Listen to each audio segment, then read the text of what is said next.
Hello everyone, welcome. We are at MIT, the Massachusetts Institute of Technology. We are here with Dr. Luis Perez-Breva. Hi. Thank you for joining us. Thank you for having me. We appreciate it so much. Luis is a PhD in computer science and AI. He is the author of Innovating, a Doers Manifesto, which we are going to unpack in great detail. Very excited for that. And also the faculty director of the MIT Innovation Teams program for the last 10 years, combining with the School of Engineering, the School of Management and Business. So this is going to be good to unpack. Let's dive right into this. Maybe tell us a little bit about how exactly did you end up studying all of these different degrees? You have some physics, you have some AI, you have this biochemistry, right? How did you kind of do all these different degrees that led you into being such a good asset for the I-Team's lead here? Yeah.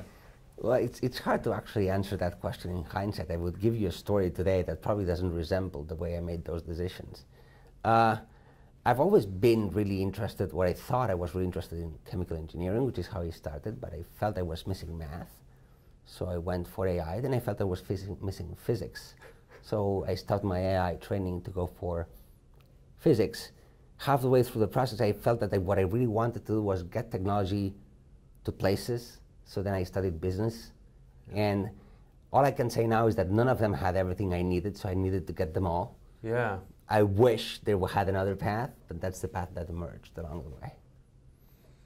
I really enjoy that answer because there's so much knowledge that exists, and it's very humbling to say I'll never get all of it. But what I will do is I will strategically acquire the parts that I think maximize myself, bringing value to the world and helping others bring value to the world. You see, that's actually the way I think, and I tell my students, you know, after probably too many degrees, I figured out that there was no way I was ever going to be ready for what I needed to do next. The story is even funnier because I finished chemical engineering.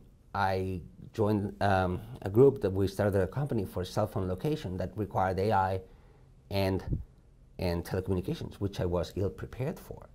So I had to study it as I went. Yeah. Then I decided to go and do the AI thing after the fact and did the PhD after starting a company, and it's been a quite successful company. And so what I finally learned is that I guess I'm doomed to be interested in projects I may not be that prepared for, no matter how many degrees I have. And so I had to start to learn on my own.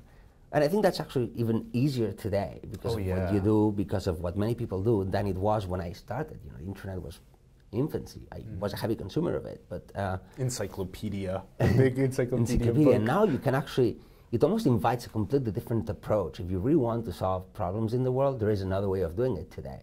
I'm not saying you shouldn't study. You should definitely do that if that's what you want to do. But you have so many more options that you are not limited by whatever you study. Yeah. And that's actually phenomenal. Yeah, yeah. And the process of learning is not limited to a school.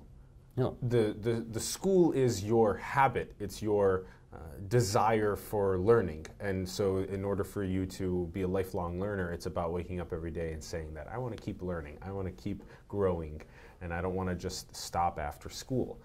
Okay, let's let me jump on there because it's also been great. There's ways we teach now at MIT, I do that every semester, that we could not have done before all these things were available on the internet. Yeah. So I find that even this access to all this information has helped us create new ways to introduce pedagogies that were really hard to introduce before. Yep.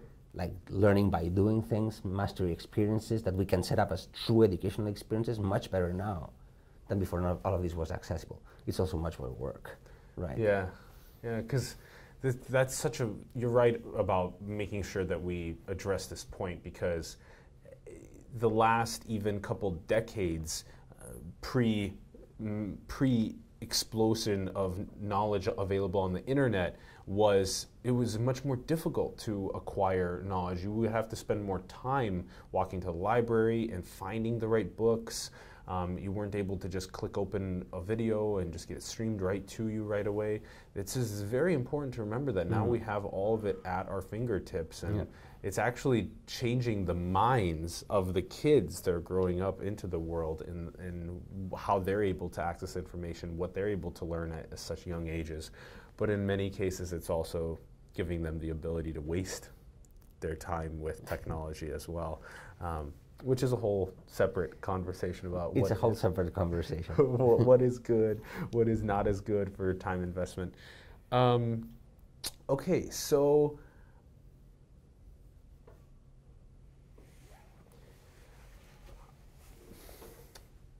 innovation in the Doers Manifesto. So this was, how long ago was this written? So I started to write it in about 2015, if I get that right, if I remember that correctly. I finished the manuscript in 2016, early 2016. And you know, there's where we were talking about how much you learn as you're going. Yeah. I thought that was it. It turns out it wasn't. It was the beginning.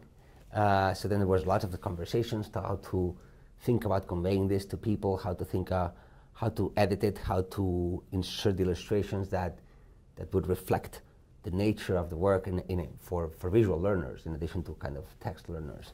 Then all the thinking about how to promote the book, not just for the purpose. You did a really good job actually in it for the visual learners as well.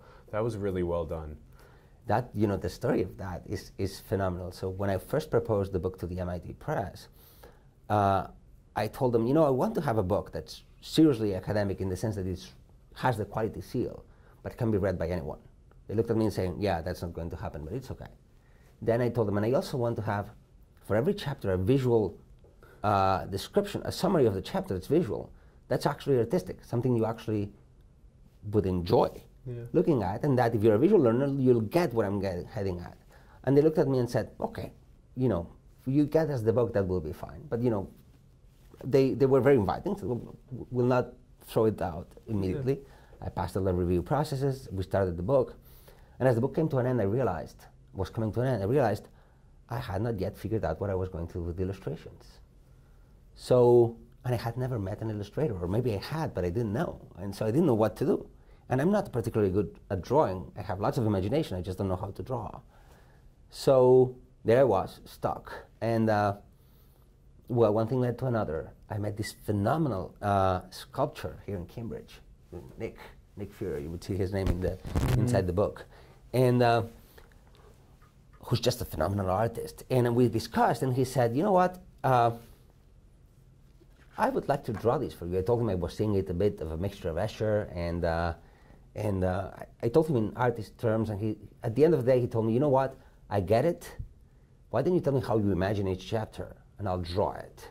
And we had this phenomenal collaboration in which what you see is the way I imagine each chapter drawn beautifully in ways I would have never even be able to come close to it. It was a phenomenal project, but it's a testament to how this organically grew.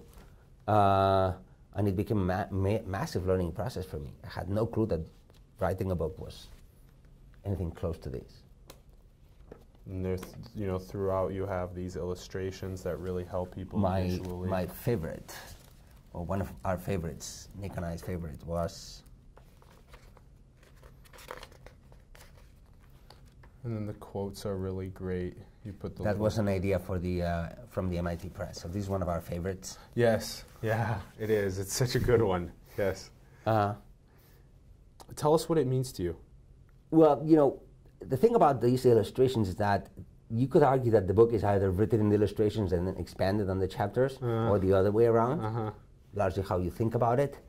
The basic idea of what I wanted to convey and what Nick and I discussed about is, well, you know, everybody wants to be very strategic and about this, and so I wanted just to really depict an idea that, you know, well, what you see, right, really is like this chapter gives meaning to this particular illustration that's just mostly a chessboard that's broken, right, with threatening stuff on one end and comfortable thing on the other end. And that's about it. And that's the way we thought about it, because now I could tell you why each of these things are there, but then that makes it boring. You see what I mean? Like it's imagination. Visual learners don't need me to educate them on every single particular piece. And the people that don't appreciate the visual aspect for the learning piece, they have the text. Those two things come in together. Correct. And that's the trick of it. If I had tried to do the traditional business or management books, would try to have diagrams. But that's kind of like almost programming my reader, right? A diagram is an algorithm, so I'm actually programming the reader. I don't want to do that. I want you to choose and go about it. I could have done a diagram. Maybe I'll write another book with the diagrams in it, but that was not the intent for this one. Left it a little more open-ended for them to interpret the visualizations along with the text. So that's a really good point, that as you write, think about the ways that your writing can be perceived and realized, fully realized visually as well. So people are learning both through the writing, through the visual, and then even like you said with MIT Press, they took these keys, phrases out, and they put them in also in these cool boxes along the way, which was again really good for people to rephrase in their head again and again the important pieces of content. So, okay, so give us the thesis of a Doer's Manifesto. Well, the thesis, you can start innovating anytime, anywhere with whatever you have. That's about it. And the second part of that is that all it takes is to be thinking about trying to solve a real problem. And of course, there is no way you can figure out what the real problem is today because you haven't started. So that's something you're going to learn along the way. But the key point is that you cannot possibly know today. So any guess or prediction you make is just a guess.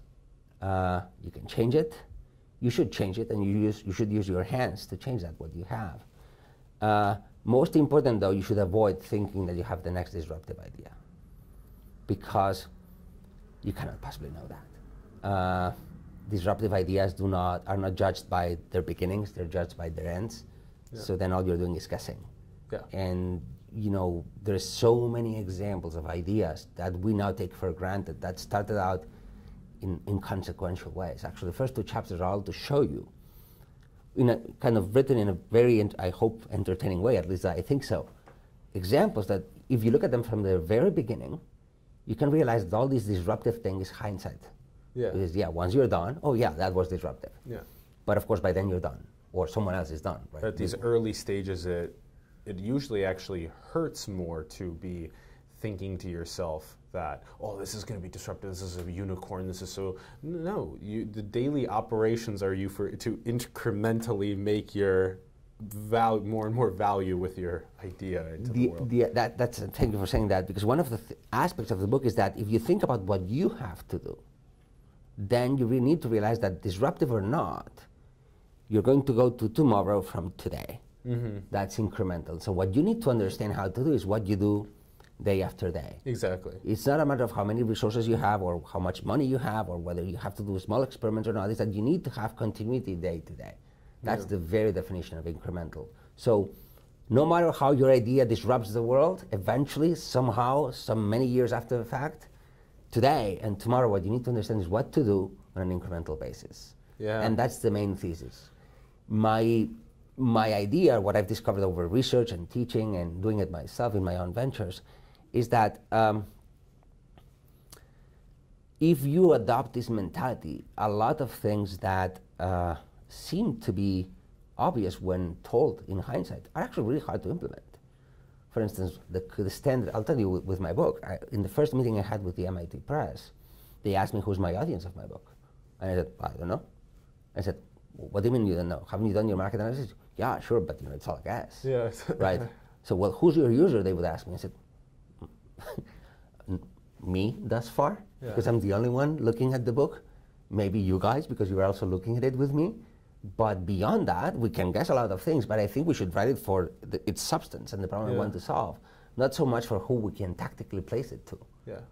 We can sort those things out afterwards as well. And of course, some people will not like it and some people will like it. But if I create an honest product and a genuine one, more people will like it from a bunch of backgrounds than if I try to tactically target some particular collectors based on some profiling. Yeah. So that turns out that when you're actually writing it, it's really hard to write for those imaginary users. So the standard advice, focus on your users, is really hard to implement on a day-to-day basis. Focus on your substance. But if you understand the problem or the nature of the problem you want to solve, of course you'll get a lot of feedback from a lot of people, right? But just because they're people and they have depth to their thinking, not because they're profile users. And so a lot of things that seem very reasonable, and they are very reasonable from the design world, do not map that well to day-to-day operations when you're truly trying to address a problem. They will eventually, once you actually know who your users are. Yeah. But it takes some discovery to get there, and you cannot anticipate that. Predicting these things is actually risky in so many ways. I really, let's structure this out, and then we'll get to the next point. I love the whole notion of having these times when we're observing the world around us, and then we realize that there's something about the world around us that we really want to change and make it better. And then with that, we might write it down, what we want to change and how we want to change it. And then we want to revisit it later. We want to maybe take out either a design tool on the computer or a pen and paper, and we want to actually start playing around with how we want to change it, how we want to build it, and maybe ask a couple other people what their thoughts are about it. What do you need to do incrementally the next day with this design? Do you need to actually order a couple parts into your house to try and build this up? What's the next step? Do you need to go show it to somebody at a business that might want to buy the product or value that you're trying to bring to them? And so this whole innovating incrementally is so important, this incremental innovation.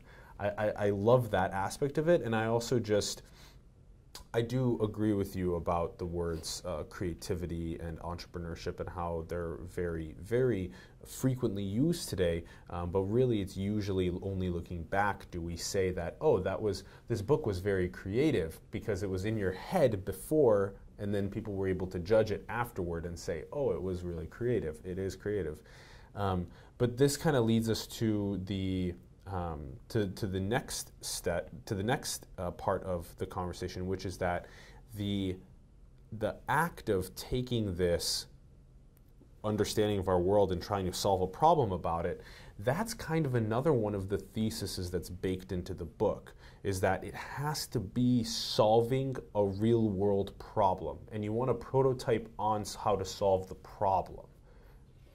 So yeah, so that's one of the main thesis of the book, is that the things that you, at some point, you call innovation, and now you take for granted, the number of those things is ginormous, right? And so there's literally your entire day is composed of things that you take for granted that at some point changed the world dramatically, and before that they looked incremental, right? And so I give lots of examples about that in the book. I talk about the laser, how it starts mostly as a side project in an industrial lab, the first laser in existence, and now you can't live without the laser. You don't even know it's there, but your entire life, the internet, half the things you get manufactured today depend on the existence of lasers.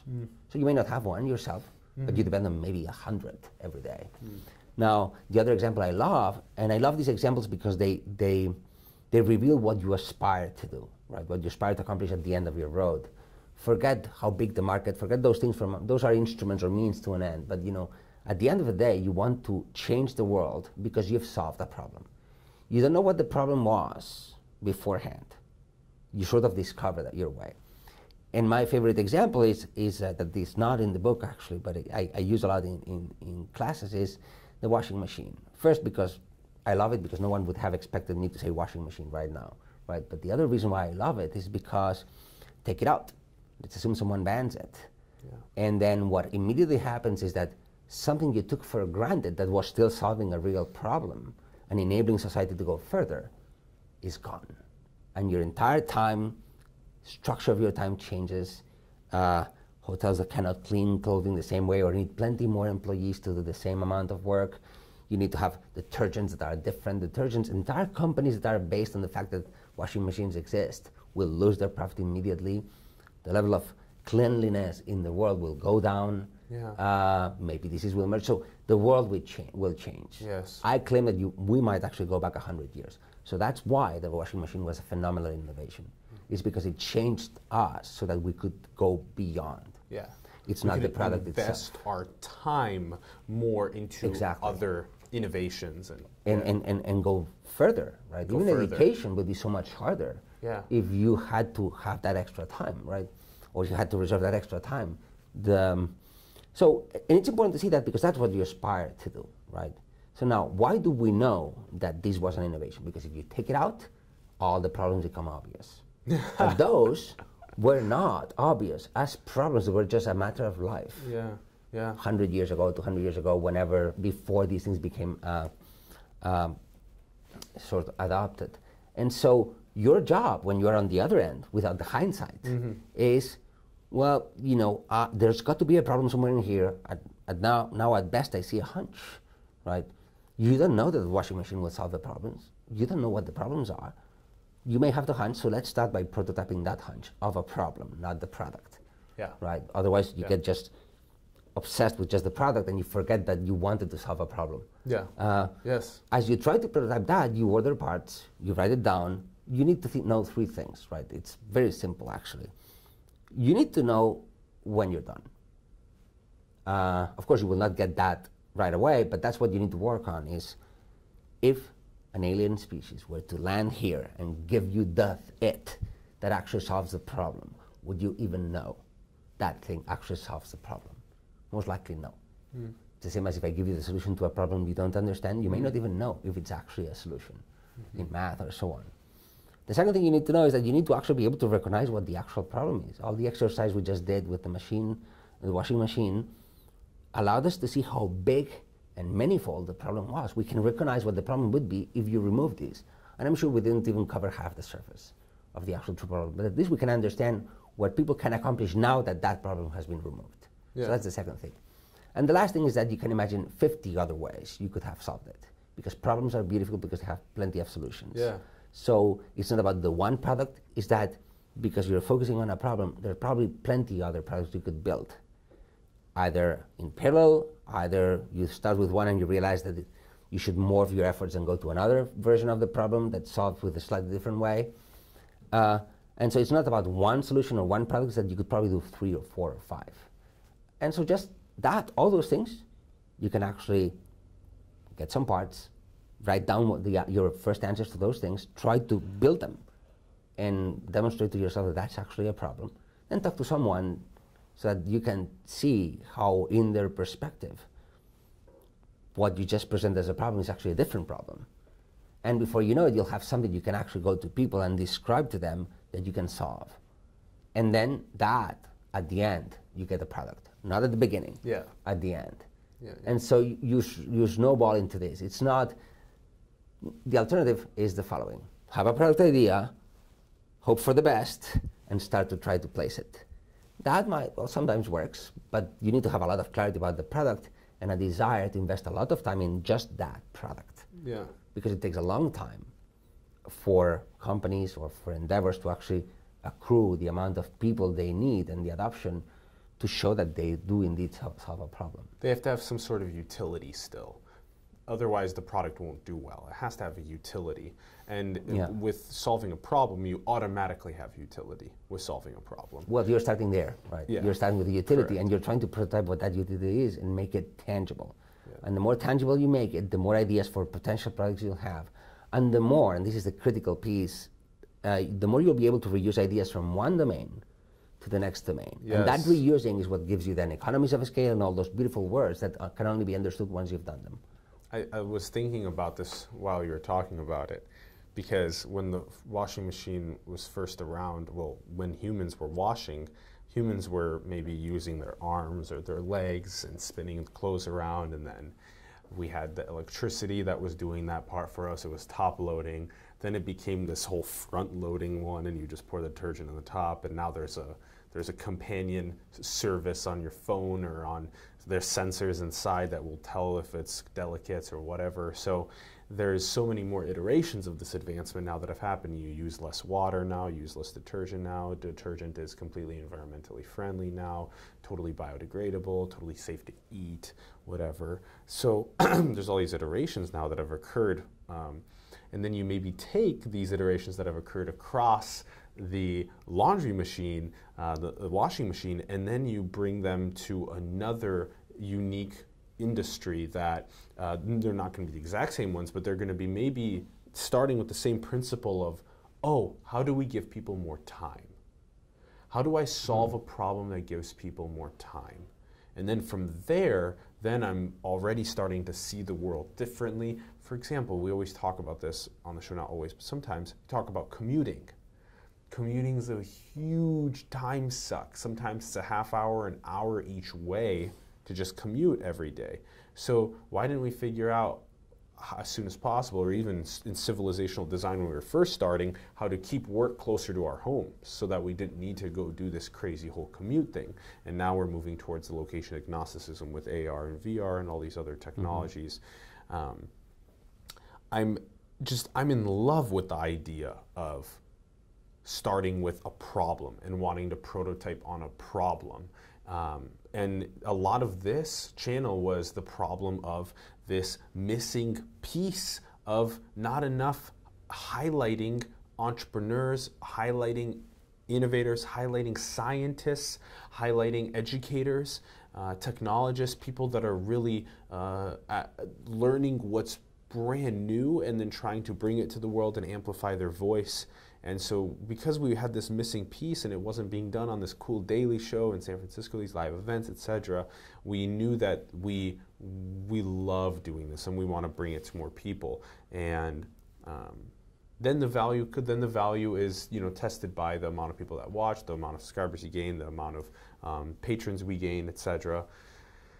I would argue the value in your case, and back to your comment about, you know, how the washing machine, what you learn with the washing machine then can help you in a bunch of other areas. Yes. So the true value of what you're building now is that you now have a new set of parts that you've just built to solve the first version of the problem that you could actually see. But in the washing machine example, for instance, or in the Amazon, I mean, you could even talk about the history of how Amazon Web Services started, right? It starts with something they have, and they feel there is another problem they can solve. But the first version of that problem, the first kind of tangible demonstration, can be done with things they already have, right? And then all of a sudden, Amazon Web Services comes in, and it's an enormous success for them. But the trick is that it starts with what you have. Yeah. So as you go down this path, today you perceive the problem to be, as you explained, you know, there is a missing, we are not highlighting enough people that have this different vantage point, right? Scientists, innovators, entrepreneurs, and so on. And that's the hunch that got you started, right? 10 years down the road when you were massively successful, right? And I'm calling you to see if you can interview me again. You look back into this and say, no, well, yeah, that's how we started, but we always thought that the vision was this larger thing.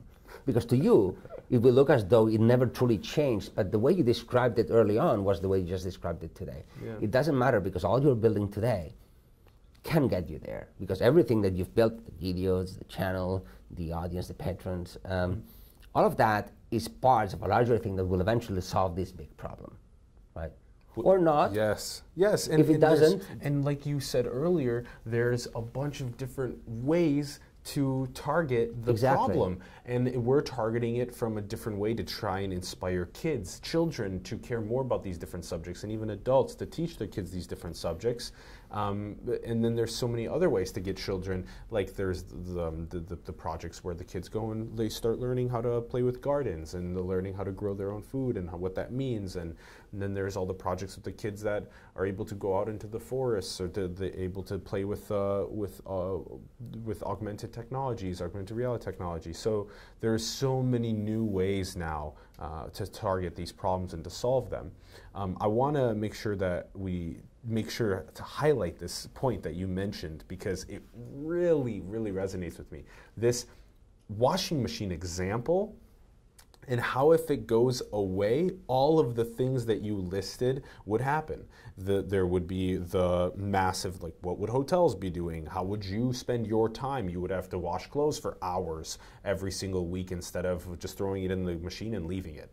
And then you would, more potentially dirtier people, you'd wear clothes longer, more disease. You list all these things and I think they really start ticking away in your head like, no, the washing machine is actually one of the most important inventions. It gave us so much more time, and if we didn't have it, we'd go back. So now the question becomes in my head is, are we all working on things that if they were to disappear would send civilization back a couple decades? It's an excellent point. So there's two ways to look at it. So first of all, don't stress out, right?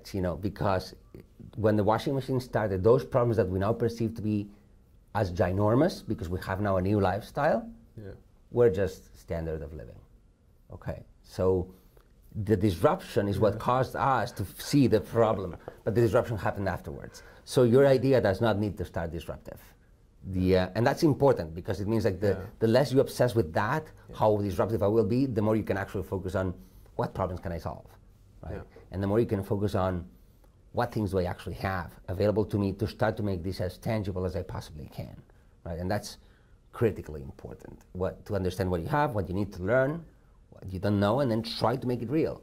If you can make it real, then accept that as a basic fact that you are not that interested in that after all, and then move on to the next hunch. And that's it. So it's look at it that way. Now, the other way to look at this is that we focus on problems. The problems are not obvious. You need to learn them. We don't focus on products. And I think that one way to understand the difference between those two is by piggybacking off the obsession with artificial intelligence today. And you'll see where I'm heading with this. But if you read the press and you were to replace artificial intelligence with alien species, in every single place artificial intelligence appears in the article, you would see that the actual coverage kind of matches. We're describing a product that does not exist, but it's threatening because of the attributes it has.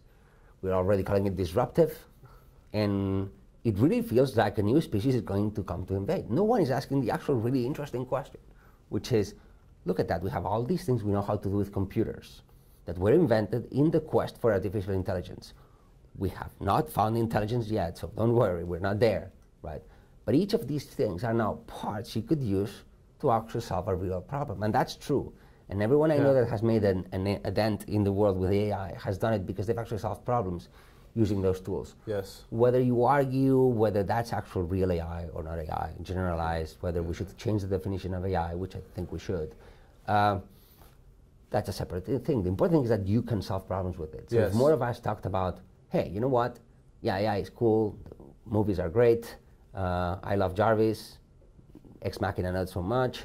But let's figure out the way we make this useful for us in ways. That's where you start to hit the companies that are really bringing value with, let's just call them computational technologies or advanced computational technologies. That way we get rid of the buzzword. Luis, let's see if we can come to a slight agreement on this.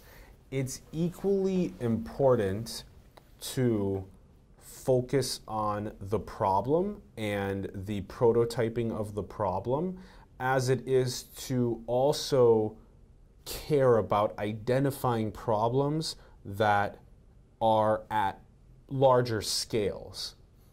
Would you agree that that's also important? I agree, okay. But you cannot work.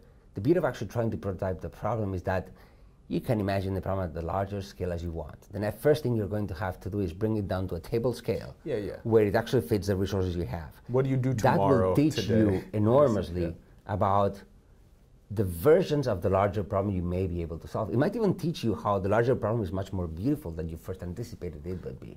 Yeah. And that's what you want. Yeah. So keep that vision, absolutely. Be focused on the vision. Okay, cool. Definitely. Think big, not big in market, big in problem solving. Problem solving, Right. Yeah. And then, let's bring it down to earth. Yes. Right? Yes. Take that problem you envision and figure out, how do I demonstrate to myself that this is not a fool's errand? Right? It's just this thing. And there's always a way, in about today, to put together things that you probably did not even know existed before. I gifted to a friend the other day a book from O'Reilly about how to do your own satellite. You know, I love the O'Reilly books and everything Tim O'Reilly talks about. And but the thing is, you may not know that you can build a satellite at home. Yeah. There's regulation that you need to follow. definitely. There are safety things that you need to follow. And it costs tens of thousands of dollars to launch it up into orbit. It could cost that, but there's also another book that teaches you how to launch stuff into orbit. Again, there's regulations. There's parts, at the end of the day, if you can put a price tag to those things and what it would cost for you to discover it, now you know what you need to do because it's tangible. But if we stay at the scale of the big problem, famine, or by 2050 no one will be able to eat, or will not be able, those are probably not one problem, there are 50 million problems in them. Yeah. What do we do 50 today? million solutions. Yeah.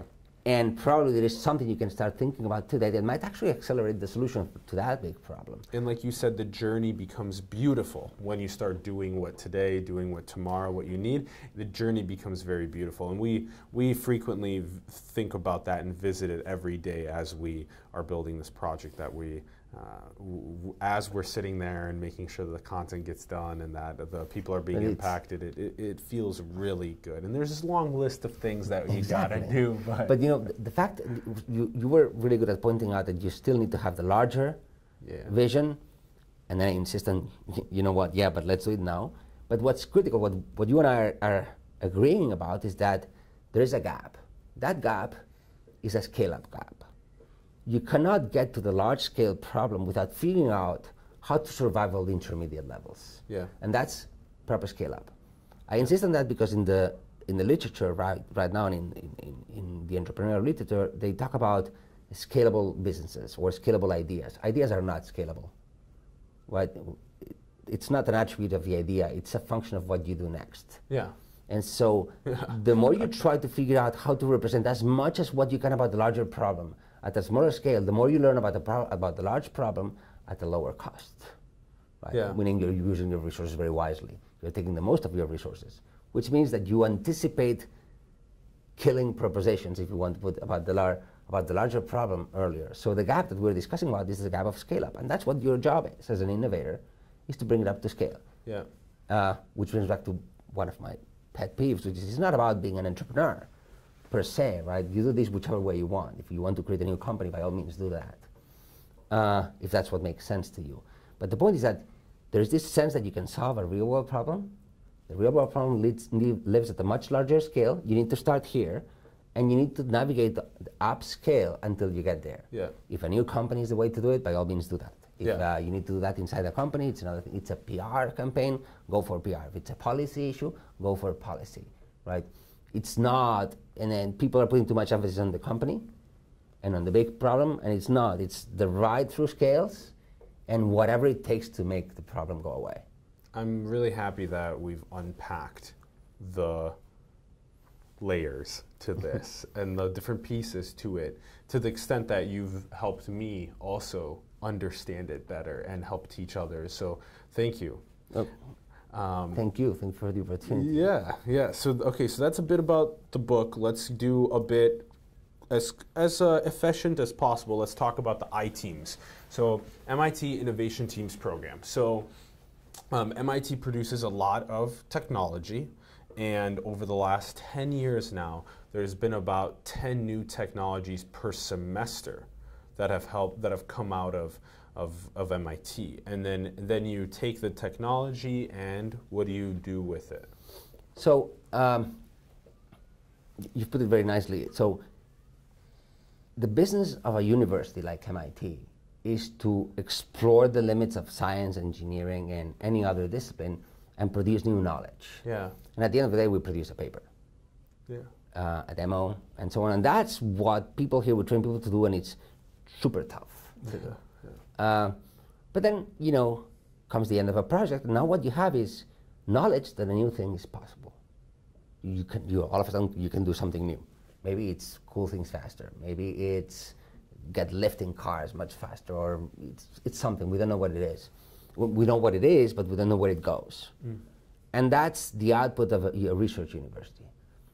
Now, the way we take it is, we say, well, now we have evidence that we have a new superpower, like the washing machine is a new superpower. Yeah. In hindsight, right? Yeah. And we know that there's one or a family of problems out there that would go away because of this new superpower, except that the technology itself is evidence of the superpower, but it's not the superpower. We need to figure out what exactly is it that we need to demand from that technology. We need to figure out what the actual problem is. And then we need to figure out what kind of an organization needs to exist or emerge to kind of oil the entire machinery so that the problem can be solved continuously. So that's what we do. We start with the technology. It's the same ideas as in the book, except that at MIT, one of the things we do have is new technologies. Yeah. And so we unpack it to try to figure out what the real problem is out there that we could solve with something close to what we got from the lab, but maybe not just what the lab invented. And this is a crucial point. So many technologies start one way because it was the easy way to imagine them. And then they have a true value elsewhere, which is where they really have the value, that you almost need to assume as a starting point that the technology that you get from a lab is evidence of a superpower that has not yet been found or discovered.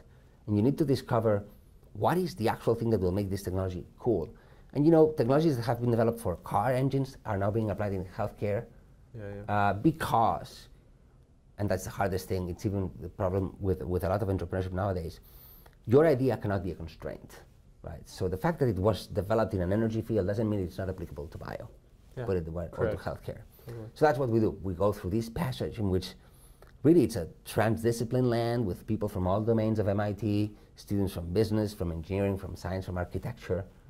We get students from Harvard, from the Kennedy School, that come and join together in teams and try to figure out where's a real world problem that could be solved with something close to the technology we got in origin. And what's the organization we need to build.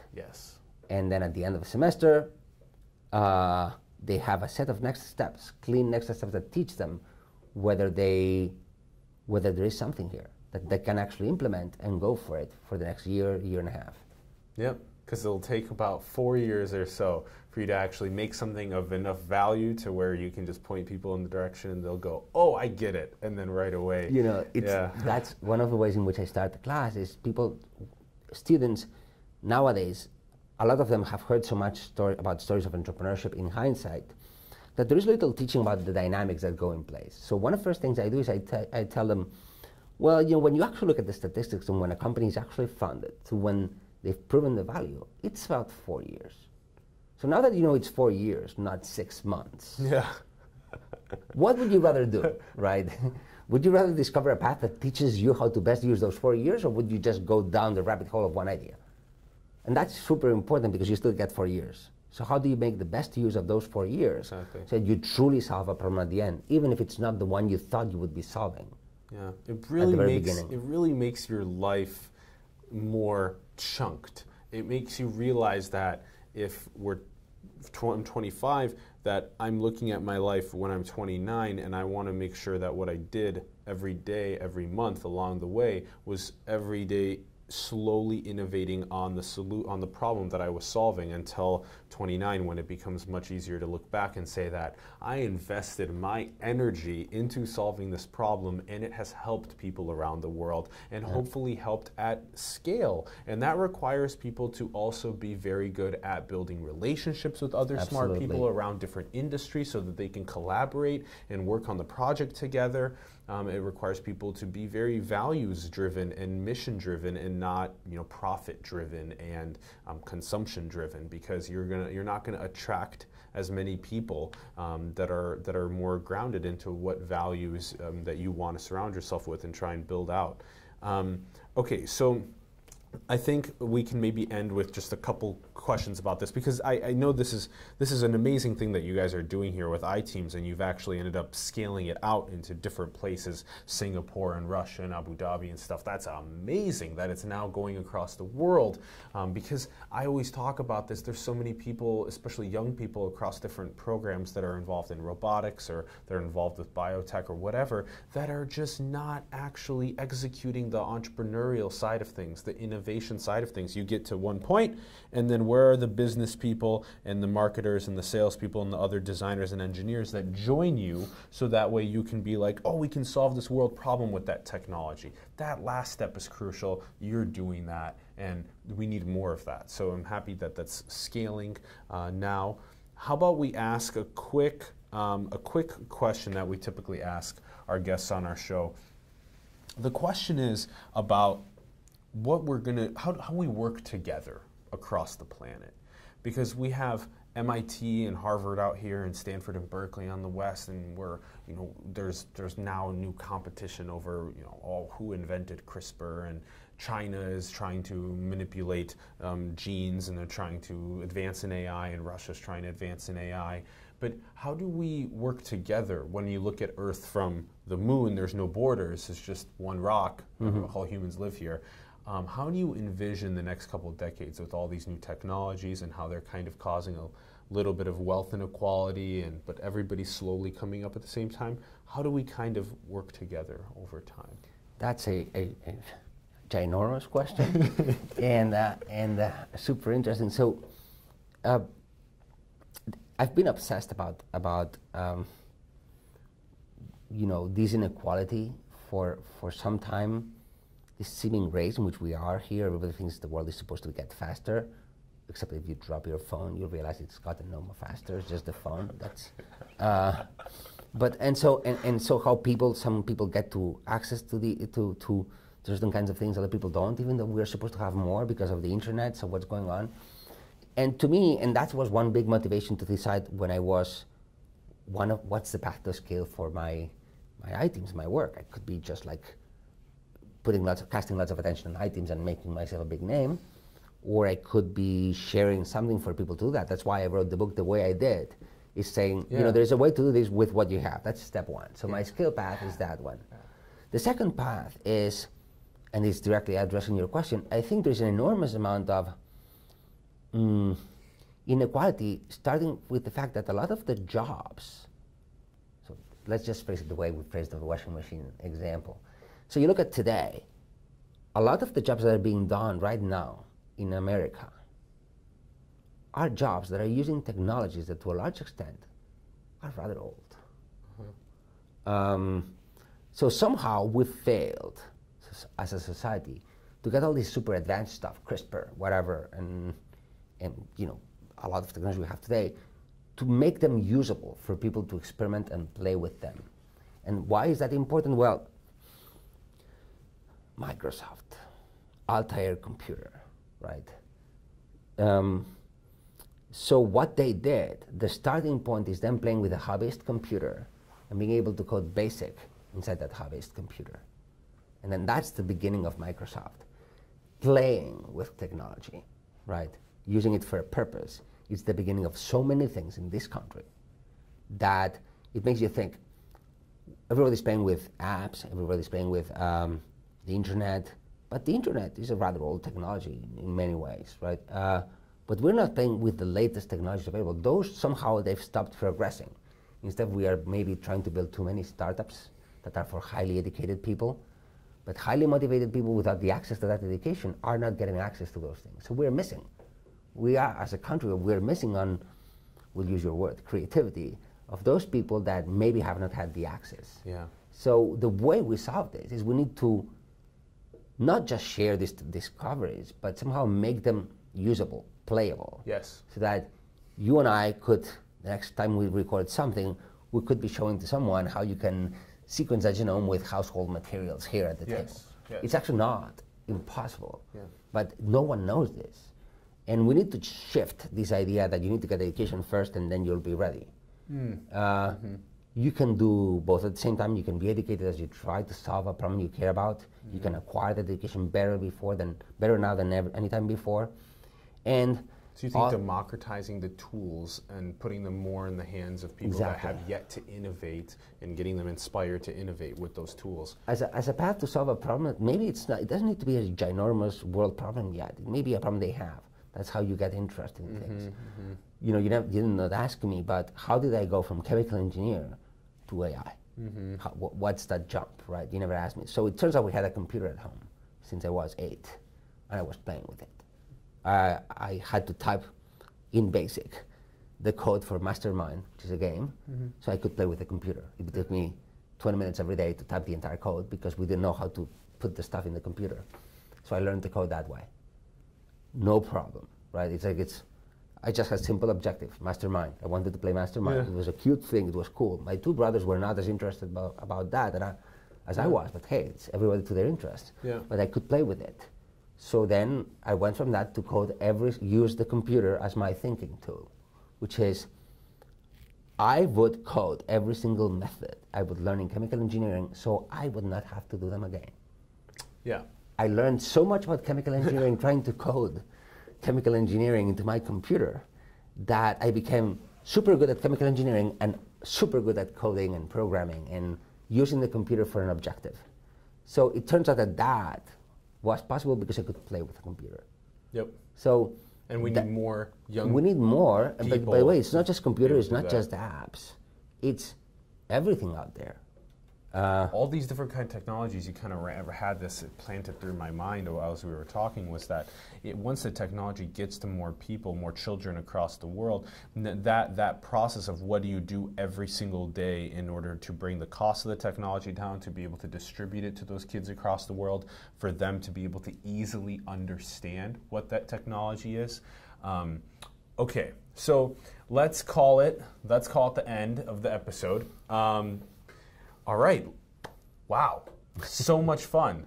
Thank Luis, you. Thank you so much for coming onto the show. Thank you very much. We greatly appreciate it. I feel like this is only the beginning of more great conversations and more great impact together. And to the day in which we sequence a genome with the strawberries in the table. I'll have to figure that out, right? But and we have Luis's book, Innovating, a Doer's Manifesto. We'll have the link in the bio for you to check out. And get that idea from right here into what do you do tomorrow in order to slowly innovate it into the world. Thanks everyone for tuning in. We greatly appreciate it. We are here at MIT, Massachusetts Institute of Technology in Boston. It's been a lot of fun. And if you have found the content to be useful, give it a share, give it a comment, give it a like, subscribe to the channel, join us in our journey, and join us on Patreon. We greatly need your help. To help sustain us as we continue doing these great conversations across the world and hopefully inspiring you to build the future. So thanks everyone for tuning in. Ron, thank you. And we'll talk to you soon. See ya.